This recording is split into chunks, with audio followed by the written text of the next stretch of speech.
नमस्कार दोस्तों, मैं कृष्णपाल सिंह, सहायक आचार्य भूगोल, राजकीय महाविद्यालय धौलपुर। आज लेके आया हूँ आपके लिए एक नया वीडियो। और आज हम अपने वीडियो में बात करने वाले हैं संगणन व इसके प्रमुख रूप के बारे में। तो हम इस वीडियो में जानेंगे कि संगणन किसे कहते हैं और संगणन के विभिन्न रूप कौन कौन से हैं।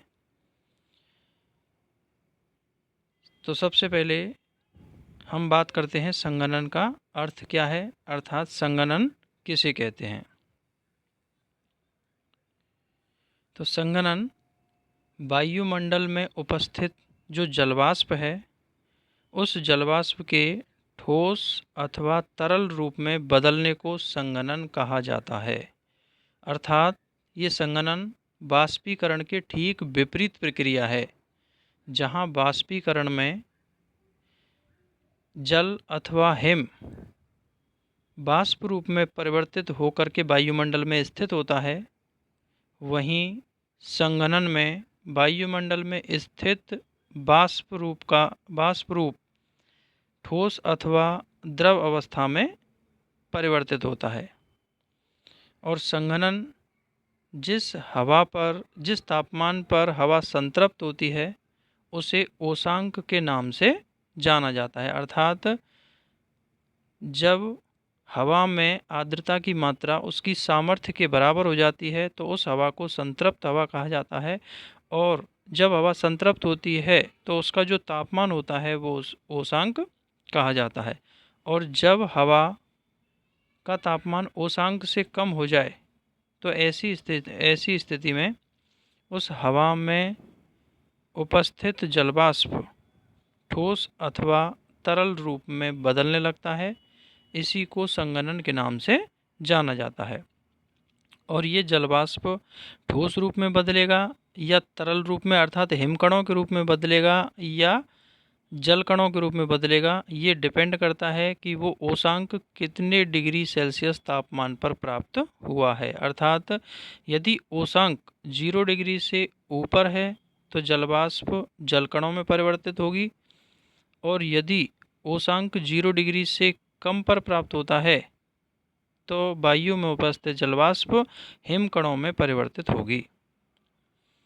तो ये संगणन है। अब हम बात करते हैं संगणन के विभिन्न रूपों की, कि संगणन के द्वारा वायुमंडल में किस प्रकार की प्रक्रियाएं होती हैं और हमें धरातल पर उसके कौन कौन से रूप देखने को मिलते हैं। तो सबसे पहले संगणन के रूपों में बात करते हैं हम ओस की। और ओस, जैसा कि आप सभी इसके बारे में जानते ही हैं, सर्दियों में आपने महसूस किया होगा, देखा होगा कि धरातल पर जो घास फूस की या फिर छोटी अन्य पौधों की जो पत्तियां हैं, उनके ऊपर छोटी छोटी जल की बूंदें देखने को मिलती हैं, और उसे ही हम ओस कहते हैं। तो अब हम यहाँ पर बात करेंगे कि ओस का निर्माण कैसे होता है। तो ओस जब रात्रि काल में धरातल अत्यधिक ठंडा हो जाता है, पार्थिव विकिरण के कारण तापमान ह्रास होता है और इस वजह से धरातल ठंडा हो जाता है, तो उस धरातल के संपर्क वाली वायु का तापमान ओसांक से नीचे गिर जाता है। तथा यदि ओसांक 0 डिग्री से ऊपर है तो ऐसी स्थिति में वायु में उपस्थित जो जलवाष्प है, वो छोटी छोटी बूंदों के रूप में पेड़ पौधों की पत्तियों अथवा धरातल के अन्य भागों पर जम जाती है। इसे ही ओस के रूप में जाना जाता है।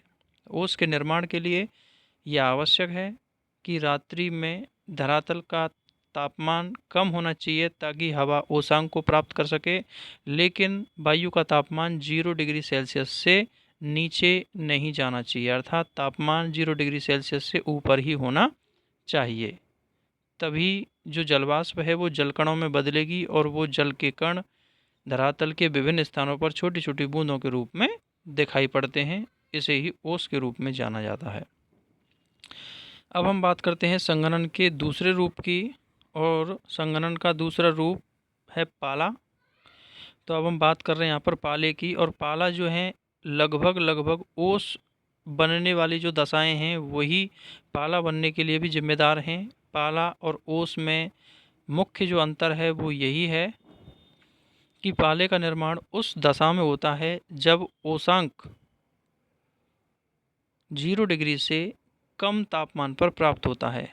अर्थात जब हवा 0 डिग्री सेल्सियस से कम तापमान पर संतृप्त होती है, उष्मांक को प्राप्त करती है, तो उस हवा में मौजूद जो जलवाष्प है वो जल कणों में ना बदल करके हिम कणों में बदल जाती है, और यही हिमकण धरातल के विभिन्न स्थानों पर एक परत के रूप में स्थित हो जाते हैं, जिसे हम पाला कहते हैं।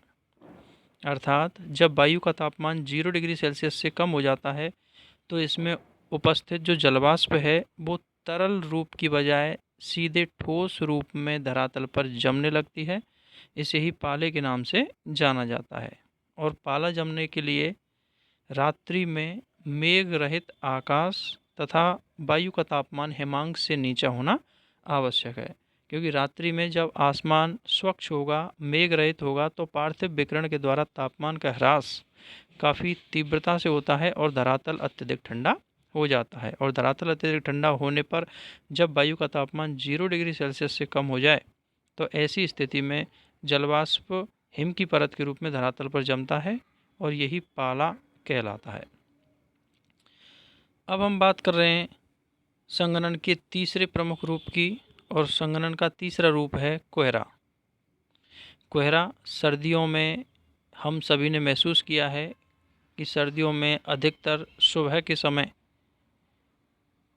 धुंध सी छाई रहती है, जिससे दृश्यता काफ़ी कम हो जाती है, तो वही धुंध जो है कोहरे के नाम से जानी जाती है। कोहरा बनने के लिए प्रमुख रूप से स्थिति यह है कि जब धरातल के निकट स्थित जो वायु है उसमें जलवाष्प की मात्रा अधिक हो तथा रात्रि में वायु का तापमान इतना कम हो जाए कि वायु उष्मांक को प्राप्त कर ले, तो ऐसी स्थिति में जलवाष्प का संघनन होने लगता है और संघनन के पश्चात उस वायु में स्थित जलवाष्प छोटे छोटे हिमकण अथवा जलकणों में बदलने लगती है, और ये हिमकण अथवा जलकण वायु कणों के साथ लटकती हुई स्थिति में विराजमान रहते हैं, जिससे धरातल के निकट स्थित वायु में दृश्यता काफ़ी कम हो जाती है और इसी रूप को कोहरे के नाम से जाना जाता है।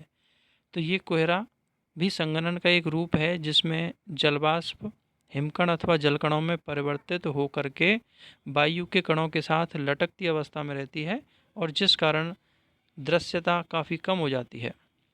तो ये कोहरे का रूप है और दृश्यता के आधार पर कोहरे को भी कई प्रकारों में बांटा जाता है, जैसे धुंध, कुहासा, कोहरा। इस प्रकार से कोहरे के भी कई रूप हैं।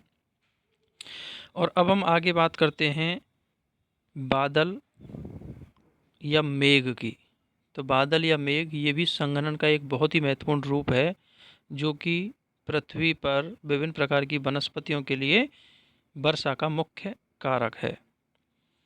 तो बादल का निर्माण भी उसी कंडीशन में होता है जैसे कोहरे का निर्माण होता है, और कोहरा और बादल लगभग एक ही प्रकार की दशाएं हैं, लेकिन अंतर मुख्य रूप से ये है कि कोहरे का निर्माण धरातल के नज़दीक होता है, जबकि बादलों का निर्माण धरातल से कुछ ऊंचाई पर ऊपरी वायुमंडल में होता है। अर्थात जब वायुमंडल में काफ़ी ऊंचाई पर हवा में स्थित जो जलवाष्प है उसके संघनन होने से जलकणों अथवा हिमकणों की विशाल जो राशि उत्पन्न होती है, जो वायु के साथ लटकती अवस्था में होती है, उसे मेघ या बादल के नाम से जाना जाता है। लेकिन यहाँ हमें यह ध्यान रखना होगा कि बादलों का निर्माण हमेशा धरातल से कुछ ऊंचाई पर ही होता है और बादल धरातल से अधिकतम 12 किलोमीटर की ऊंचाई तक पाए जाते हैं। तो इस प्रकार से ये संघनन के विभिन्न रूप थे। आज हमने जो है संघनन क्या है और इसके विभिन्न रूपों के बारे में सामान्य जानकारी प्राप्त की। उम्मीद करता हूँ आपको मेरे द्वारा दी गई जानकारी अच्छी लगी होगी। यदि आपको मेरा वीडियो पसंद आया हो तो इसे लाइक करें और अन्य लोगों के साथ शेयर भी करें तथा मेरे चैनल को सब्सक्राइब अवश्य करें। अब मिलते हैं अगले वीडियो के साथ। धन्यवाद।